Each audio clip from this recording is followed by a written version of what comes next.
Assembly ఎందుకు పెడుతున్నామంటే సడన్గా ఇప్పుడు వరకు మన రాజధాని చట్టబద్ధమైనటువంటి నిర్ణయం రాలేదు. ఇంకా అప్పుడు వచ్చి అమరావతి రాజధాని అన్నాం కానీ చట్టపరంగా లేదు. ఇప్పుడు నుంచి ట్రై చేస్తున్నాం. ఇప్పుడు కేంద్ర ప్రభుత్వం కూడా అమరావతి ఒప్పుకుంటారు. ఒప్పుకోవడం కాదు కావాల్సింది పార్లమెంట్లో బిల్లు పాస్ అవ్వాలి. అంటే రేపు 4వ తారీఖు వరకు పార్లమెంట్ ఉంది.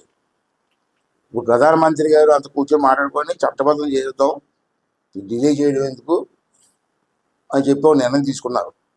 అంటే మాకు ఫోన్ వచ్చింది 2 రోజుల క్రితం. అసెంబ్లీలో తీర్మానం చేసి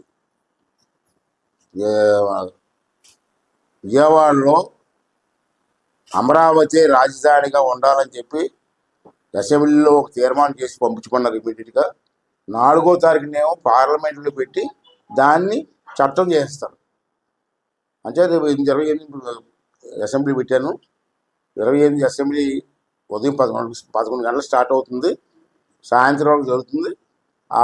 ఆ టైంలో అమరావతి రాజధాని కావాలని చెప్పి చర్చ జరుగుతుంది. చర్చ జరిగి అందరం కలిసి ఏకగ్రీయంగా తీర్మానం చేయమని చెప్పి కోరుతాను నేను. అప్పుడు అందరం కలిసి తీర్మానం చేస్తారు. తీర్మానం చేస్తే తీర్మానం కాపీని నేను పార్లమెంట్ పంపిస్తాను. పార్లమెంట్లో మళ్ళీ 4వ తారీఖు పార్లమెంట్లో పెడతారు. పార్లమెంట్లో కూడా ఆంధ్ర రాష్ట్రం నుంచి చట్టం చేయమని తీర్మానం వచ్చింది ఏకగ్రీయంగా.